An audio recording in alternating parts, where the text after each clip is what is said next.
बिस्मिल्लाहिर्रहमानिर्रहीम। So dear students, आज हम बात करने लगे हैं फेज़ ऑफ एसी। ये जो बेसिक कंसेप्ट हैं अल्टरनेटिंग करंट में, उसमें सबसे ज़्यादा अहमियत जो है, वो जो सबसे ज़्यादा इम्पोर्टेंट चीज़ है जो अंडरस्टैंड करने के लिए, वो किसी भी अल्टरनेटिंग क्वांटिटी का फेज़ होता है। तो आप बिल्कुल इसको आसान तरीके से याद रख सकते हैं कि आम ट्रिग्नोमेट्रिक फंक्शन में, यानी साइन थीटा आप जब लिखते हैं साइन ऑफ थीटा, तो ये जो थीटा है यहाँ पे हम उसको फेज़ का नाम दे रहे हैं। यानी सिर्फ अंडरस्टैंडिंग के लिए आप सिर्फ इतना ज़हन में रखें। और अगर आप इसकी थोड़ी सी तहकीक चाहते हैं और इसकी डेप्थ में जाना चाहते हैं, तो चैप्टर नंबर 15 के अंदर हमने इसको देखा था कि ये जो एंगल थीटा है ना, ये असल में होता किसके दरमियान में है। वहाँ से हमें फेज़ का आइडिया मिला था। So actually it is the angle between the velocity of the sides of the coil and magnetic field in AC generator. तो ये एसी जनरेटर में जब हमने ये फार्मूला ड्राइव किया था V is equal to V not sine theta, वहाँ पे जो हमें एसी वोल्टेज मिले थे, या फिर हम इसको E is equal to E not sine of theta लिख रहे थे, तो वहाँ से हमारे पास ये एंगल थीटा डेवलप हुआ था। और वहाँ पे हमने ये फिर इसको एक्सप्लेन भी किया था कि ये एंगल है किसके दरमियान में, between the velocity of the sides of the coil and magnetic field in AC generator. तो हमें यहाँ पे इसको एक्सप्लेन करने की ज़रूरत नहीं है, हमने इसको एक एंगल के तौर पे जस्ट अंडरस्टैंड कर लेना है और जहन में बैठा लेना है, और हमने बस इसकी जो कैलकुलेशंस हैं उसको जहन में रखना है।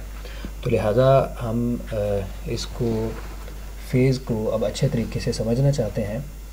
तो अल्टरनेटिंग क्वांटिटी जो है, कोई भी एसी क्वांटिटी जो है, वो हमने उसका कल ग्राफ प्लॉट किया था। बेशक वो अल्टरनेटिंग करंट है, बेशक वो अल्टरनेटिंग वोल्टेज है, दोनों ही इस अंदाज से वेरी कर रहे थे, क्योंकि दोनों का फार्मूला हमने देखा था कि आई बराबर होता है आई नॉट साइन ऑफ थीटा, या फिर वोल्टेज की बात करते हैं तो वोल्टेज बराबर होते हैं V equal to V not sine of theta. दोनों का बिहेवियर एग्जैक्टली सिमिलर है। ग्राफिकली अगर आप इसको देखेंगे तो ये हमारे पास लेट्स से कि एक्स एक्सिस हैं, ये वाई एक्सिस है। तो एक्स एक्सिस के लॉन्ग अगर आप थीटा लेंगे या फिर टाइम लेंगे, मैंने कल भी इसकी वेवफॉर्म बनाई थी, इसकी ग्राफ बनाया था। इस साइड पे अगर आप करंट लेते हैं तो इसका जो ग्राफ था वो इस साइन थीटा की वेवफॉर्म की फॉर्म में आया था, एंगल के साथ या फिर टाइम के साथ। इसी तरह से वोल्टेज का अगर आप ग्राफ बनाएं, वो भी बिल्कुल इसी पैटर्न के तहत आएगा। जितने भी साइन थीटा के कर्व होंगे वो इसी अंदाज से होंगे, यानी जो भी क्वांटिटी साइन के ऊपर डिपेंड होगी उसकी ग्राफिकल पिक्चर साइन की तरह की होगी, और ये साइन वेव कहलाती है। लिहाजा जितनी भी अल्टरनेटिंग क्वांटिटीज़ हैं उनका जो बिहेवियर है, उनका जो ग्राफिकल पिक्चर है, वो सारे का सारा साइन वेव को फॉलो करता है। तो ये एक साइन वेव है, इसको आपने याद रख लेना है बस। तो ये देखें, ये वोल्टेज है अगर, तो इसका भी हम देखते हैं कि बिहेवियर ऐसा ही होगा। अगर कोई और क्वांटिटी है जो कि साइन डिपेंडेंट है तो उसका ग्राफ भी बिल्कुल ऐसा ही बनना है। तो ये देखें, ये एंगल के साथ या फिर फेज़ के साथ, इसको हम फोर फेज़ बोलेंगे। यानी अब थीटा जब तक हम पीछे इसको एंगल बोलते आ रहे हैं, लेकिन अभी से हमने इसका नाम फेज़ रख दिया है, तो यही फेज़ है। तो मैंने पहले ही बोला था कि आप जस्ट सिंपल रहें, तो जो एंगल हम पढ़ते आ रहे हैं हमने बस उसी को ही हमने फेज़ बोलना है। तो ये फेज़ और टाइम के साथ इसका एंगल है। अब देखें, अगर मैं इस फेज़ की वैल्यू जो है वो 0 से लेकर 2 पाई तक सेट करता हूँ यहाँ पे, तो ये यहाँ पे जो एंगल की या फेज़ की जो वैल्यू है वो 0 है, और इस पोजीशन पे जो फेज़ की वैल्यू है वो पाई बाय 2 है, और इस पोजीशन पे जो फेज़ की वैल्यू है वो पाई है, और इस पोजीशन पे जो फेज़ की वैल्यू है वो 3 पाई बाय 2 है, और इस पोजीशन पे जो फेज़ की वैल्यू है वो 2 पाई है। एग्जैक्टली बिल्कुल यहाँ पे भी ऐसा ही होना चाहिए। इनिशियल में यहाँ पे जो फेज़ है वो 0 है, यहाँ पे जो फेज़ है वो पाई बाय 2 के बराबर है, और यहाँ पे जो फेज़ है वो पाई के बराबर है, और इस पोजीशन पे जो फेज़ है वो 3 पाई बाय 2 के बराबर है, और इस पोजीशन पे जो फेज़ है वो 2 पाई के बराबर है। तो ये फेजेस की वैल्यूज़ हैं। अब हमारा काम जो है ना वो ये है कि इन फेजेस की वैल्यू को अल्टरनेटिंग क्वांटिटी की मैग्नीट्यूड के रिस्पेक्ट से याद रख लेना। यानी मैं अगर किसी स्टूडेंट से पूछता हूँ कि बताएं जो अल्टरनेटिंग क्वांटिटी है वो किन फेजेस पे ज़ीरो होती है। तो आपको फट से बोलना चाहिए कि जब फेज़ ज़ीरो हो, जब फेज़ पाई हो, जब फेज़ 2 पाई हो, तो अल्टरनेटिंग क्वांटिटी जो है उसकी वैल्यू ज़ीरो होती है। या फिर आपसे बोला जाए कि आप बताएं कि जो अल्टरनेटिंग क्वांटिटी है उसकी पॉजिटिव पीक किस फेज़ पे आती है। तो ये देखें π/2 जब एंगल आता है तो ये पॉजिटिव पीक आ रही है इसकी, तो हमें फट से इसको रिप्लाई करना चाहिए, यानी हमें ये याद रखनी है चीज़ें, इसके बगैर हमारा गुजारा नहीं है। तो लिहाजा हमने फेजेस को उसकी अल्टरनेटिंग क्वांटिटी के साथ याद रखना है कि कौन से फेज़ के ऊपर करंट की या वोल्टेज की कितनी वैल्यू आनी है। तो ये 2-3 वैल्यूज़ हैं, इसको हमें याद रखना होगा कि π/2 फेज़ के ऊपर करंट जो है वो उसकी पॉजिटिव पीक आएगी, यानी मैक्सिमम करंट होता है। ये याद रखना है हमें। π/2 फेज़ जब होगा तो करंट की वैल्यू मैक्सिमम है, पॉजिटिव पीक है। ये π/2 फेज़ है, करंट की वैल्यू पॉजिटिव है और मैक्सिमम है। इसी तरह से जब 3π/2 है, जब फेज़ की वैल्यू 3π/2 है तो नेगेटिव एंड मैक्सिमम वैल्यू है, करंट की वैल्यू नेगेटिव एंड मैक्सिमम है कहाँ पे, 3π/2 पे।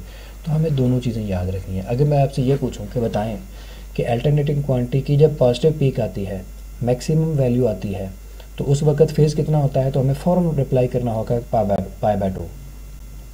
और इसी तरह से अगर आपसे पूछा जाए कि बताएं अगर नेगेटिव पीक वैल्यू आती है अल्टरनेटिंग क्वांटिटी की, तो वहाँ पे फेज़ कितना होगा, तो आपको फ़ौरन रिप्लाई करना चाहिए कि 3π/2। तो इस तरह से हमें फेजेस को याद रखना है कि हमें अल्टरनेटिंग क्वांटिटी की मैग्नीट्यूड बता के पूछा जाए कि फ़ेज़ कितना है तो वो हमें याद होना चाहिए। तो ये चीज़ें अगर हमें याद हैं तो हम आगे बढ़ सकते हैं। तो फेज़ की जस्ट मैंने एक वैसे डेफिनेशन आपके लिख भी दी है कि ये मतलब होता क्या है, और उसकी फार्मूले में और उसकी ग्राफिकल पिक्चर के अंदर हमें इसको याद रखने का तरीका भी बता दिया है। तो अब हम चलते हैं फेज़ डायग्राम की तरफ। अगर मैं अल्टरनेटिंग क्वांटिटी की डिफरेंट पिक्चर्स आपके सामने अब रखूं तो फ़ौरन आपने उस अल्टरनेटिंग क्वांटिटी की मैग्नीट्यूड को, उसकी वैल्यू को देखते ही बता देना है कि इसका इतना फेज़ होगा। यहाँ पे हमें ये याद हो चुकी हैं कि ज़ीरो फेज़ आता है जब ग्राफ जो होता है। एक और अहम बात है कि जब कोई भी ग्राफ देखें, लेट्स से कि मैं इस तरह से ये ग्राफ बना रहा हूँ, तो ये देखें इस तरह से ये ग्राफ है, तो ये जो पोजीशन है ना, इस पोजीशन के ऊपर ये ग्राफ पहली दफ़ा एक्स एक्सिस को कट करने के बाद पॉजिटिवली इंक्रीज़ हो रहा है। यहाँ यानी ये जो पॉइंट है, इस पॉइंट को मैं अगर पी का नाम दे दूँ, तो पॉइंट पी के ऊपर ये एक्स एक्सिस को कट करने के बाद पॉजिटिवली इंक्रीज़ कर रहा है ग्राफ। ऐसे ही है ना, देखें इसकी वैल्यूज़ जो है वो पॉजिटिवली इंक्रीज़ कर रही हैं एक्स एक्सिस को कट करने के बाद। अगर एक्स एक्सिस को कट करने के बाद ये पॉजिटिवली इंक्रीज़ करेगा, तो आपसे पूछूं कि उस पॉइंट के ऊपर फेज़ कितना होगा, तो आपने फट से बोलना है ज़ीरो होगा। तो ज़ीरो फेज़ कहाँ पे होता है, जब कोई भी ग्राफ एक्स एक्सिस को कट करने के बाद पॉजिटिवली इंक्रीज़ करता है। इसी तरह से कोई भी ग्राफ एक्स एक्सिस को कट करने के बाद अगर नेगेटिवली इंक्रीज़ कर रहा है, देखें ना यहाँ पे भी ये एक्स एक्सिस को कट कर रहा है इस पोजीशन पे ये ग्राफ, लेकिन ये नेगेटिवली इंक्रीज़ कर रहा है, तो वहाँ पे जो फेज़ है वो कितना होगा, पाई होगा। तो ये याद रखने का तरीका है। इसी तरह से कोई भी ग्राफ जो है वो फिर दोबारा यही पोजीशन आ जाएगी कि एक्स एक्सिस को कट करने के बाद पॉजिटिवली इंक्रीज़ करेगा, तो वहाँ पे फेज़ कितना होगा, वो ज़ीरो होगा। लेकिन ज़ीरो तो हम पहले लिख चुके हैं, तो ज़ीरो सिर्फ इनिशियल स्टार्टर पॉइंट पे ही आप ग्राफ को दे सकते हैं। तो यहाँ पे फेज़ 2π आएगा। तो ये चीज़ें जो है ये जहन में बैठा लें कि कोई भी ग्राफ जब एक्स एक्सिस को कट करता है और पॉजिटिवली इंक्रीज़ करता है, तो उस पॉइंट के ऊपर उसके फेज़ की वैल्यू पहली बार जो लेनी है वो ज़ीरो लेनी है, क्योंकि ग्राफ ने फर्स्ट टाइम पीछे से तो ग्राफ जैसे भी आ रहा था हमारे पास, जो हमने इसको जब ऑब्ज़र्व किया है तो इस पोजीशन पे ये फर्स्ट टाइम पॉजिटिवली इंक्रीज़ कर रहा है एक्स एक्सिस को कट करने के बाद, लिहाजा वहाँ पे जो फेज़ की वैल्यू, सो इस पॉइंट के ऊपर हम ज़ीरो फेज़ लगाएंगे और इस पॉइंट के ऊपर 2π फेज़ लगाएंगे। जब पहली दफ़ा आपने हमेशा जब जो वैल्यू लगानी है वो ज़ीरो ही लगानी है, नेक्स्ट फिर जो वैल्यूज़ आएंगी वो 2π 4π वगैरह लगा सकते हैं। तो ये मुख्तसर सा एक छोटा सा मतलब एक साइन वेव है, उसके अंदर हमें जो रेंजेस हैं, जो वैल्यूज़ हैं फेज़ की, वो आपने याद रखनी है और इसके बगैर हमारा गुजारा भी नहीं है, लिहाजा इसको ज़रूर याद रखें। अब हम फेज़ डिफरेंस के बारे में सीखते हैं। सो स्टूडेंट, हम देखते हैं कि जो फेज़ डिफरेंस है वो उसको कैसे अंडरस्टैंड करना है। हम फेज़ के बारे में तो बड़ी डिटेल से सीख चुके हैं और हमें फेजेस याद भी हो चुके हैं कि पॉजिटिव पीक के ऊपर फेज़ जो आना है वो π/2 आना है, नेगेटिव पीक के ऊपर जो फेज़ आना है वो 3π/2 आना है, और ज़ीरो फेज़ कहाँ पे आना है, जब पहली बार कोई भी ग्राफ एक्स एक्सिस को कट करता है और पॉजिटिवली इंक्रीज़ करता है तो वहाँ पे ज़ीरो फेज़ आना है। तो अब देखें ज़रा, हमें उस रिस्पेक्ट से अगर मैं ये दो अलग अलग मेरे पास अल्टरनेटिंग क्वांटिटी आ गई हैं, कोई भी है, लेट्स से कि करंट है, दोनों वोल्टेज हैं, या एक करंट है और दूसरा वोल्टेज है, फ़िलहाल हम इनका नाम 1 और 2 रख लेते हैं। तो लेट्स से कि ये क्वांटिटी 1 है और ये जो क्वांटिटी है ये 2 है। ये क्वांटिटी 1 आ गई और ये क्वांटिटी 2 आ गई। तो अब आप ज़रा देखिएगा कि ये जो क्वांटिटी 1 है इसके फेजेस मैं पहले याद कर चुका हूँ कि यहाँ पे इसका फेज़ है 0 और जहाँ पे इसकी पॉजिटिव पीक आनी है वहाँ पे इसका जो फेज़ है वो π/2 है, और यहाँ पे इसका फेज़ जो है वो पाई है, और जहाँ पे नेगेटिव पीक आ रही थी वहाँ पे इसका फेज़ 3π/2 था, और यहाँ पे इसका जो फेज़ है वो 2π के बराबर है। तो ये वैल्यूज़ मैंने फेजेस की इसकी पुट कर दी हैं। अब ज़रा देखें जो सेकंड क्वांटिटी है उसके जो फेजेस हैं वो क्या हैं, तो उसको मैं सर्कल करता जाता हूँ ताकि आपको फ़र्क आए। ये जो मैंने पहले फेजेस लिखे हैं ये फर्स्ट क्वांटिटी के हैं, इसका सेकंड से कोई लेना देना नहीं है। लेकिन अभी मैं जो फेज़ लिखूँगा वो फेजेस जो वैल्यूज़ हैं वो क्वांटिटी 2 के होंगे। अब ज़रा दिमाग पे जोर दें कि जहाँ पे पॉजिटिव पीक आती है वहाँ पे कितना फेज़ होता है, π/2 होता है। लिहाजा जो क्वांटिटी 2 है उसका फेज़ यहाँ पे π/2 है। ये देखें, ये π/2 फेज़ आ गया। ये जो मैंने सर्कल किया है ये क्वांटिटी 2 का फेज़ है π/2। अच्छा, तो जब ग्राफ एक्स एक्सिस को कट करता था और नेगेटिवली इंक्रीज़ करता था तो मैंने आपको याद करवाया था कि उस वक्त फेज़ कितना होता है, पाई होता है। तो लिहाजा इस पॉइंट पे इसका फेज़ क्या आएगा, पाई। तो मैंने इसको सर्कल कर लिया। तो जहाँ पे नेगेटिव पीक आती है वहाँ पे उसका फेज़ कितना आता था, वहाँ पे फेज़ आता था जी 3π/2। लिहाजा इस क्वांटिटी का सेकंड क्वांटिटी की बात कर रहे हैं। सेकंड क्वांटिटी ये वाली आ रही है, ये यहाँ से ये यहाँ तक। तो इसकी नेगेटिव पीक है, नेगेटिव पीक के सामने जो फेज़ आएगा यहाँ पे इस पोजीशन पे इसका फेज़ होगा 3π/2। और इसी तरह से ये जो लास्ट फेज़ आएगा इसका 2π आ जाएगा। डेफिनेटली इसी तरतीब से आगे बढ़ते जाएँ तो π/2 का डिफरेंस आता जा रहा है। और जो लास्ट फेज़ आएगा वो किसके बराबर आएगा जी, वो 2π के बराबर आएगा। तो ये देखें इस पॉइंट के ऊपर ये जो क्वांटिटी 2 है, ये वाली जो क्वांटिटी आ रही थी क्वांटिटी 2, इसका फेज़ हम लिख देते हैं 2π। ये तो जो मैंने सर्कल किए हैं ये क्वांटिटी 2 के फेज़ हैं, और जो बगैर सर्कल के हैं, विदाउट सर्कल्स हैं, वो क्वांटिटी 1 के फेज़ हैं। अब हर पोजीशन पे आप इनका ज़रा डिफरेंस निकालें। तो ये एक फेज़ ये है π/2 और दूसरा इस पोजीशन पे 0 है, और इस पोजीशन के ऊपर नेक्स्ट पोजीशन के ऊपर एक फेज़ पाई है और दूसरा π/2 है। नेक्स्ट पोजीशन के ऊपर इस पोजीशन के ऊपर एक फेज़ 3π/2 है और दूसरा पाई है। फिर नेक्स्ट पोजीशन के ऊपर एक फेज़ 2π है और दूसरा 3π/2 है। आप हर पोजीशन के ऊपर दोनों का फ़र्क निकालें तो π/2 का फ़र्क आ रहा है, लिहाजा π/2 फेज़ डिफरेंस है। आपको सारे फेजेस लिखने की ज़रूरत नहीं है। आपने अगर शुरू के अंदर ही उसको ऑब्ज़र्व कर लिया था तो इतना ही काफ़ी है, यानी सिर्फ फर्स्ट पॉइंट को ही देख लें, बाकी पॉइंट्स को देखने की हमें नौबत ही नहीं आती, हमें ज़रूरत ही नहीं पड़ती। वजह क्या है कि फ़र्स्ट पॉइंट के ऊपर जो डिफरेंस आना है बाकी पॉइंट्स के अंदर भी फेज़ डिफरेंस वही आना है। लिहाजा आप स्टार्टिंग पॉइंट पे सिर्फ देखें कि जो हमारी क्वांटिटी 1 थी उसका फेज़ 0 था, और जो क्वांटिटी 2 है क्योंकि उसकी पॉजिटिव पीक आ रही थी ना, तो पॉजिटिव पीक के ऊपर फेज़ कितना होता है, π/2 होता है। तो दोनों का डिफरेंस है π/2 - 0। तो ये फेज़ डिफरेंस का पता चला कि कितना है, π/2 का फेज़ डिफरेंस है। π/2 - 0 करें तो कितना डिफरेंस आता है, फ़र्क कितना आता है, π/2 का। तो इससे हमें पता चल रहा है कि जो फेज़ डिफरेंस है वो कितना आ रहा है, π/2 का। अब एक और चीज़ हमने सीखनी है इसमें कि π/2 फेज़ जो है वो पहले आता है या फिर 0 फेज़ पहले आता है। तो हमें पता चलेगा कि जो π/2 फेज़ है वो तो बाद में आता है। इसका मतलब अगर π/2 फेज़ इसका शुरू में आ रहा है तो इससे पीछे इसका 0 फेज़ होना चाहिए था। तो इसका मतलब क्या हुआ कि ये क्वांटिटी आगे आगे जा रही है, फेज़ के रिस्पेक्ट से एक स्टेप आगे है, क्योंकि π/2 फेज़ थोड़ी देर बाद में आता है, इसका पहले ही मौजूद है।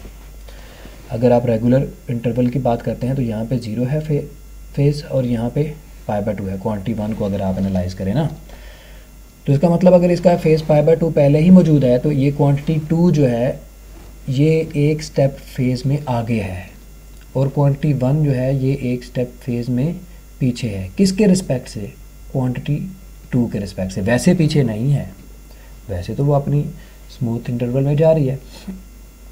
लेकिन क्वांटिटी 2 और क्वांटिटी 1 में अगर देखा जाए फेज़ डिफरेंस π/2 का मौजूद है, तो इसमें से आगे कौन सी जा रही है और पीछे कौन सी है?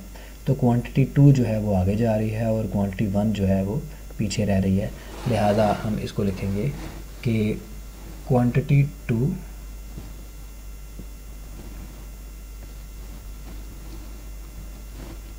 इज़ लीडिंग, जो आगे जाएगी उसको बोलेंगे is leading by π/2 phase.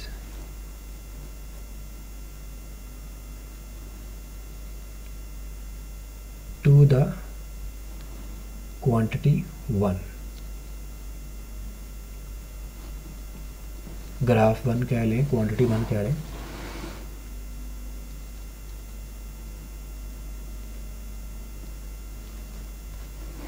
Quantity 1 के मुकाबले में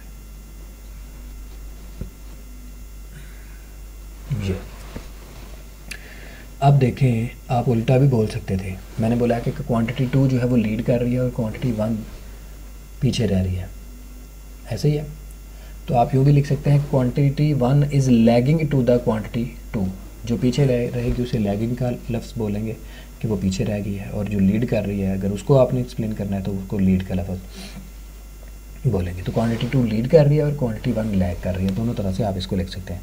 तो ये मैंने एक एग्जांपल दी है फेज़ डिफरेंस की। एक एग्जांपल सिर्फ और देखते हैं और उसके बाद हम वेक्टर डायग्राम की तरफ बढ़ते हैं। हाँ जी, तो हमने एक अनदर एग्जांपल ली है। इसमें फिर दोबारा से मैंने दो क्वांटिटीज़ जो हैं ये प्लाट की हैं।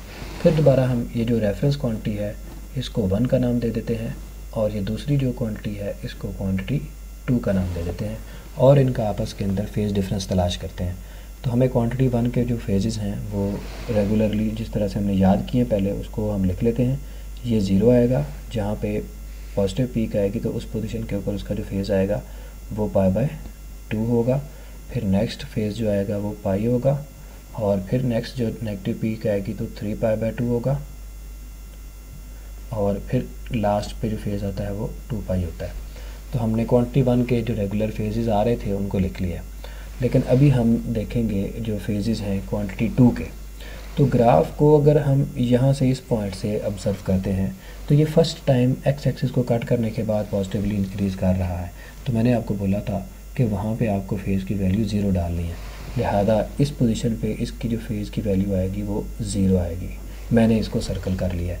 मुझे अब बाकी फेजेस देखने की ज़रूरत नहीं है, क्योंकि जितना डिफरेंस एक पॉइंट पे आता है बाकी पॉइंट्स पे भी डिफरेंस उतना ही रहना है। लिहाजा सारे पॉइंट्स के ऊपर जाके आपको क्वांटिटी 2 के फेजेस लिखने की ज़रूरत ही नहीं है। किसी एक पॉइंट के ऊपर अगर आप समझदारी से लिख लेते हैं, समझदारी से देख लेते हैं, तो आपको वहीं पे फैसला हो जाएगा कि कौन सी क्वांटिटी लीड कर रही है और कौन सी क्वांटिटी जो है वो लैग कर रही है। लिहाजा हम यहाँ पे देखते हैं कि जो क्वांटिटी 1 है उसका जो फेज़ है वो यहाँ पे π/2 है, और जो क्वांटिटी 2 है इस इंस्टेंट के ऊपर उसका जो फेज़ है वो 0 है। मैंने 0 को सर्कल किया हुआ है ताकि पता चले कि क्वांटिटी 1 का फेज़ जो है वो विदाउट सर्कल है और क्वांटिटी 2 जो है वो सर्कल के साथ मैंने उसका फेज़ लिखा है। तो बड़ा आसान है यहाँ पे देखना कि एक स्टेप आगे है किसका फेज़ है वो क्वांटिटी 1 है, और एक स्टेप पीछे किसका फेज़ है वो क्वांटिटी 2 का है। डेफिनेटली जिसकी एक वैल्यू ज़्यादा है तो उसको हम लीड बोलेंगे, जिसकी एक वैल्यू कम है उसको हम लैग बोलेंगे। तो अब देखें यहाँ पे अगर मैं लिखता हूँ तो बोलूँगा कि क्वांटिटी 1 जो है वो लीड कर रही है। पिछले केस में आपने देखा था कि क्वांटिटी 2 जो थी वो लीड कर रही थी, तो यहाँ पे क्वांटिटी 1 जो है वो लीड कर रही है और क्वांटिटी 2 जो है वो लैग कर रही है, क्योंकि उसका फेज़ अभी 0 आया है जबकि क्वांटिटी 1 का फेज़ π/2 आ चुका है। तो इसलिए यहाँ पे देखते हैं, इसको लिख लें। सो ये हमने लिख दिया quantity 1 is leading to quantity 2 by π/2 phase difference. अगर आप यूँ भी बोल सकते थे कि quantity 2 is lagging to quantity 1 by π/2 phase difference, ऐसे भी इसको लिखा जा सकता है कि क्वांटिटी 2 जो है वो पीछे रह रही है π/2 फेज़ डिफरेंस के साथ। तो ये फेज़ डिफरेंस और फेज़ डायग्राम का हमने एक कंसेप्ट दिया है। अभी हमने इसको एक्सप्लेन करना है, इसको कन्वर्ट करना है वेक्टर डायग्राम में। तो हम आगे बढ़ते हैं अब वेक्टर डायग्राम की तरफ। हाँ जी, तो हम वेक्टर डायग्राम की तरफ बढ़ रहे हैं। अब मैंने आपके सामने 3 डिफरेंट फेज़ डायग्राम बनाई हैं। हमने फेज़ डायग्राम से वेक्टर डायग्राम में आना है। तो जो फेज़ डायग्राम है, लेट्स से कि हम इसको फिगर 1 बोल देते हैं, ये फिगर 2 है और ये फिगर 3 है। तो तीनों फिगर्स में हम देख रहे हैं कि दो क्वांटिटीज़ मौजूद हैं। फेज़ के रेस्पेक्ट से देखते हैं कि कौन सी जो क्वांटिटी है वो लीड कर रही है या लैग कर रही है। तो सबसे पहले ये क्वांटिटी 1, ये फर्स्ट डायग्राम को देखते हैं। मैं यहाँ पे लिख देता हूँ कि it is the first diagram, ये हमारी सेकंड डायग्राम है और ये थर्ड वन है। अच्छा, तो अब देखिए ज़रा कि ये जो फर्स्ट फिगर है इसके अंदर दो क्वांटिटीज़ हैं। एक क्वांटिटी को मैंने शो किया है सॉलिड लाइन के साथ और जो दूसरी क्वांटिटी है उसको मैंने डॉटेड लाइन के साथ शो किया है। यहाँ पे वैसे ही क्वांटिटी के दरमियान में फेज़ डिफरेंसेस मौजूद थे। तो बहरहाल हम देखते हैं जिस के फेज़ डायग्राम में जो पहली क्वांटिटी थी, जिस तरह से हमने पहले इसका नाम 1 रखा था, अभी भी हमने इसका नाम 1 ही रखा है। ये जो क्वांटिटी है इसका नाम हम 2 रख रहे हैं। यहाँ पे ये रेफरेंस क्वांटिटी है, इसको हर जगह पे हम 1 से लिख रहे हैं, यहाँ पे भी हम इसको 1 से लिख रहे हैं। और ये जो सेकंड दूसरी क्वांटिटी है इसको हम क्वांटिटी 2 का नाम दे रहे हैं। ये क्वांटिटी 2 है और ये वाली जो है ये क्वांटिटी 2 है।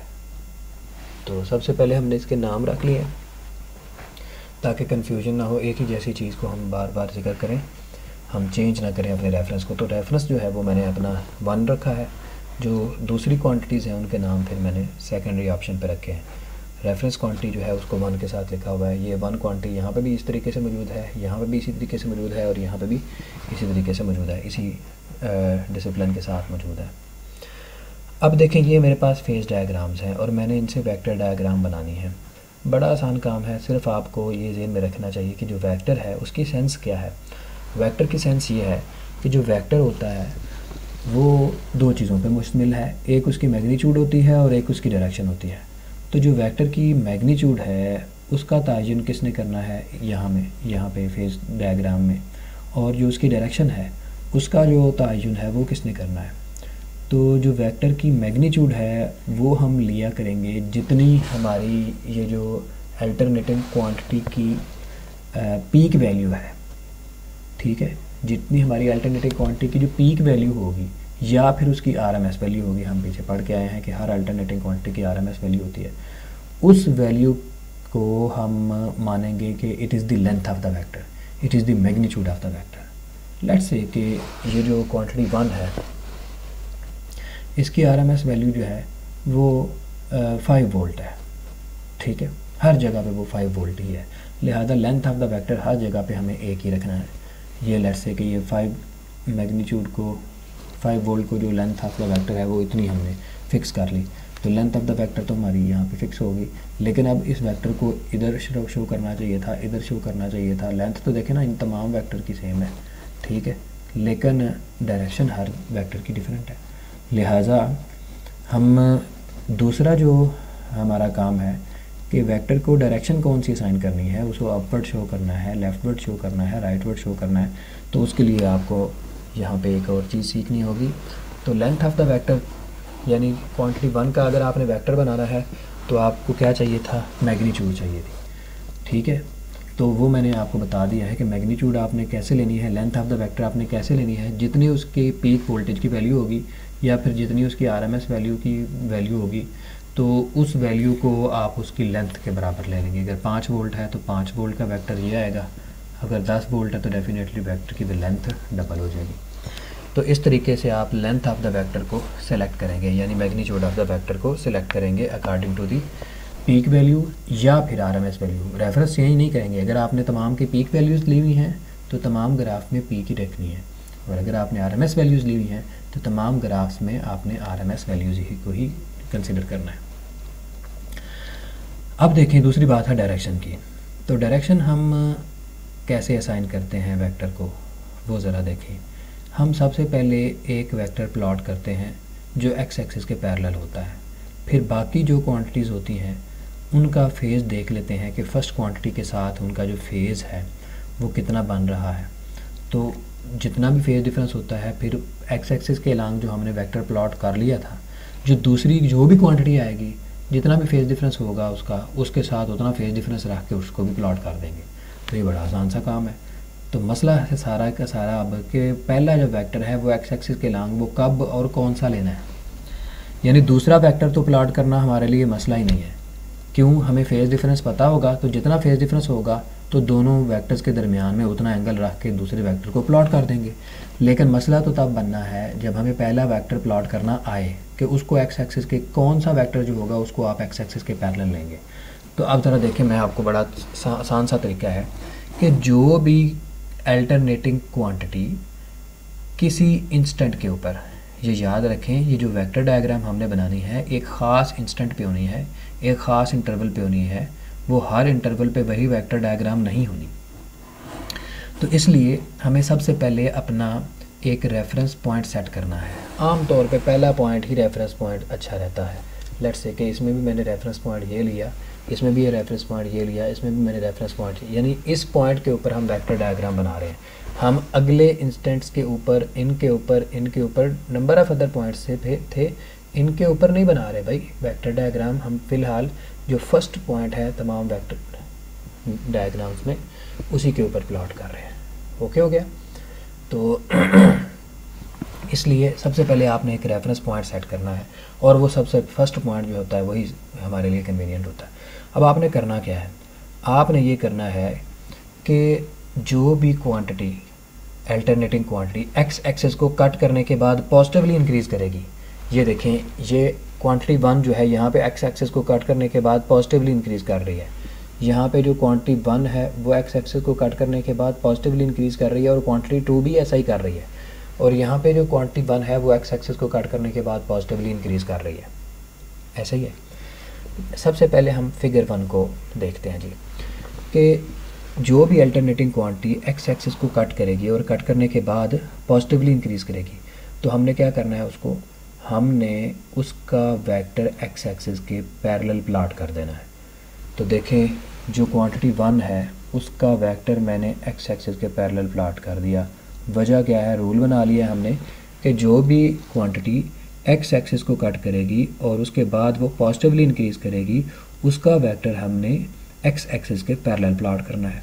तो वो मैंने एक्स एक्सिस के पैरेलल प्लॉट कर दिया है। तो ये क्वांटिटी 1 एक्स एक्सिस के पैरेलल आ गई। लेकिन अगर आप क्वांटिटी 2 देखते हैं तो वो भी तो ऐसा ही है, वो भी एक्स एक्सिस को कट करने के बाद पॉजिटिवली इंक्रीज़ कर रही है, लिहाजा हम उसका वेक्टर भी एक्स एक्सिस के पैरेलल ही प्लॉट करेंगे। तो क्वांटिटी 2 का भी वेक्टर एक्स एक्सिस के पैरेलल आ गया। मैग्नीट्यूड जो है वो हमें थोड़ी सी इसकी कम रखनी चाहिए। वजह क्या है कि इसकी पीक वैल्यू छोटी है, तो ये थोड़ा सा लेंथ में मैंने डिफरेंस डाल दिया है, लेकिन फेज़ के अंदर कोई डिफरेंस मौजूद नहीं है। लिहाजा क्वांटिटी 1 और क्वांटिटी 2 ये इन फेज़ वैल्यूज़ हैं, इनके दरमियान में कोई फेज़ डिफरेंस मौजूद नहीं है, ये इन फेज़ वैल्यूज़ हैं। ओके हो गया। तो ये इसकी वेक्टर डायग्राम है, कोई मुश्किल काम नहीं है, सिर्फ आपको एक दफ़ा तो सीखना पड़ता है, लेकिन उसके बाद आप बड़ी आसानी के साथ वेक्टर डायग्राम बना सकते हैं। अब आप फिगर 2 देखें। फिगर 2 के अंदर जो क्वांटिटी 1 है उसको देखें ज़रा कि वो एक्स एक्सिस को कट करने के बाद पॉजिटिवली इंक्रीज़ कर रही है इस पोजीशन पे, ऐसा ही है। तो लिहाजा क्वांटिटी 1 का इस पॉइंट के ऊपर, इस पॉइंट के ऊपर, इस पॉइंट के ऊपर मैं जो वेक्टर बनाऊंगा वो एक्स एक्सिस के पैरेलल आएगा। ये क्वांटिटी 1 है। क्वांटिटी 1 का वेक्टर जो है वो इस पॉइंट के ऊपर एक्स एक्सिस के पैरेलल आना चाहिए था, क्योंकि रूल था कि जो भी क्वांटिटी एक्स एक्सिस को कट करेगी और पॉजिटिवली इंक्रीज़ करेगी उस पॉइंट के ऊपर उसका वेक्टर एक्स एक्सिस के पैरेलल आएगा। अब आई है बारी क्वांटिटी 2 की। तो मैंने आपको फेजेस याद करवाए थे पहले। मैंने बोला था कि जहाँ पे पॉजिटिव पीक आएगी वहाँ पे फेज़ π/2 होता है। तो क्वांटिटी 2 जो है उसकी यहाँ पे पॉजिटिव पीक मौजूद है, तो इसलिए यहाँ पे इसका जो फेज़ है वो π/2 है। तो समझ आ गई कि क्वांटिटी 2 और क्वांटिटी 1 के दरमियान में हमने जो एंगल रखना है वो 90 डिग्री का रखना है, π/2 का रखना है। लिहाजा मैंने देखे क्वांटिटी 2 को प्लॉट कर दिया यहाँ पे, ये क्वांटिटी 2 आ गई और इन दोनों के दरमियान में जितना फेज़ डिफरेंस मौजूद था वो उतना रख दिया। कितना डिफरेंस मौजूद था जी? π/2 का। तो π/2 का मैंने फेज़ डिफरेंस डाल दिया। तो कितना आसान था। सेकंड वेक्टर को प्लॉट करना कोई मसला नहीं है कि जो दोनों क्वांटिटीज़ के दरमियान में जितना फेज़ डिफरेंस था उस फेज़ डिफरेंस के बराबर दोनों के दरमियान में आपने एंगल बना देना है। तो π/2 का एंगल बनेगा। तो ये देखें मैंने दोनों को π/2 का एंगल बना दिया। अब हर अल्टरनेटिंग क्वांटिटी की एक फ्रीक्वेंसी होती है, तो वेक्टर डायग्राम में फ्रीक्वेंसी का कंसेप्ट क्या कहाँ से आएगा फिर? तो आपने ये काम करना है, जितनी इसकी फ्रीक्वेंसी होगी उस फ्रीक्वेंसी के साथ इन दोनों वेक्टर्स को एंटी क्लॉकवाइज डायरेक्शन में घुमा देना है, ये रोटेट कर देना है, ठीक है। तो इस इंस्टेंट के ऊपर ये डायग्राम, वेक्टर डायग्राम आप देखेंगे कि हर इंस्टेंट के ऊपर, हर पॉइंट के ऊपर ये जो क्वांटिटी 2 है ये आगे जा रही है। देखिए ये समझ लें कि दो जो इस तरह से क्वांटिटीज़ हैं ये आपस में अटैच हैं, तो एक जब घूमेगी साथ उसके इस तरह से घूमेगी, ये आपस में बिल्कुल अटैच्ड हैं, ये इन्होंने साथ साथ घूमना है, π/2 का फेज डिफरेंस रखते हुए इन्होंने घूमना है, यानी ऐसे ऐसे ये ऐसे ऐसे आगे चलती जाएंगी। तो ये जो भी क्वांटिटी है हमेशा लीड करेगी, ये वाली क्वांटिटी हमेशा लीड करेगी और ये वाली क्वांटिटी हमेशा लैग करेगी। तो इस तरह से हमें पता चलता जाएगा कि क्योंकि इन्होंने एंटी क्लॉकवाइज डायरेक्शन में रोटेट करना है, लिहाजा क्वांटिटी 2 जो है वो लीड कर रही है और क्वांटिटी 1 हमेशा लैग करेगी। तो हर वेक्टर डायग्राम को आपने एंटी क्लॉकवाइज डायरेक्शन में घुमाना भी है ताकि आपको अंदाज़ा हो सके कि कौन सी जो क्वांटिटी है वो लीड कर रही है और कौन सी क्वांटिटी जो है वो लैग कर रही है। अब आप यहाँ पे आ जाएं, ये देखें, मैं इसको यहाँ पे देख लेता हूँ, इस पॉइंट के ऊपर ये यहाँ पे भी हम इसको प्लॉट कर सकते थे, इस पॉइंट पे भी मैं उस पे भी आपको प्लॉट करके दिखाऊंगा, लेकिन मैं फ़िलहाल मैंने आपको बोला था कि वेक्टर डायग्राम किसी भी एक पॉइंट को रेफरेंस बना के आप प्लॉट कर सकते हैं। मैं इस पॉइंट के ऊपर पहले इसको प्लॉट करता हूँ, बाद में फिर इस पॉइंट पे बात करेंगे, क्योंकि मैंने बोला था कि मैं तमाम जो है वेक्टर डायग्राम उसको फर्स्ट पॉइंट के ऊपर प्लॉट करूँगा। लेकिन यहाँ पे अगर देखें सेकंड पॉइंट पे हमारे लिए ज़रा आसान है। वजह क्या है कि क्वांटिटी 2 जो है वो एक्स एक्सिस को कट करने के बाद पॉजिटिवली इंक्रीज़ कर रही है। क्वांटिटी 2 जो है वो एक्स एक्सिस को कट करने के बाद पॉजिटिवली इंक्रीज़ कर रही है, लिहाजा देखें मैंने एक्स एक्सिस के अलांग उसका वेक्टर प्लॉट कर दिया। क्वांटिटी 2 जो है वो इस पॉइंट के ऊपर एक्स एक्सिस को कट करने के बाद क्या कर रही है, पॉजिटिवली इंक्रीज़ कर रही है, लिहाजा क्वांटिटी 2 का जो वेक्टर आएगा वो एक्स एक्सिस के पैरेलल आएगा। लेकिन जो क्वांटिटी 1 है उसकी यहाँ पे पॉजिटिव पीक मौजूद है, इसका मतलब वहाँ पे उसका फेज़ कितना है, वहाँ पे उसका फेज़ कितना है, π/2 है। कितना फेज़ है, π/2। इसका मतलब क्वांटिटी 1 का अगर आपने यहाँ पे वेक्टर बनाना है तो उसका वेक्टर ये आएगा, ये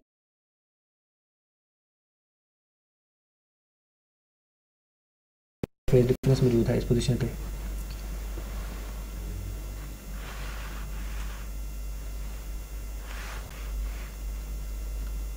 तो क्वांटिटी 1 जो है उसका चूँकि फेज़ इस पोजीशन के ऊपर, जिस पोजीशन की मैं बात कर रहा था, इस पोजीशन के ऊपर इसका क्वांटिटी 1 का जो फेज़ था वो π/2 था, तो लिहाजा क्वांटिटी 2 के साथ उसका फेज़ π/2 बना दिया गया। ये देखें दोबारा π/2 का एंगल मैंने बना दिया।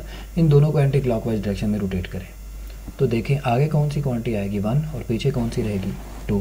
ये आगे आगे चलती जाएगी क्वांटिटी 1। इस तरह से ये दोनों क्वांटिटीज़ जो हैं, ये मार्कर वाली क्वांटिटी 1 है और फिंगर वाली जो है क्वांटिटी 2 है, तो ये देखें ये आगे जाएगी और ये इसके पीछे आएगी।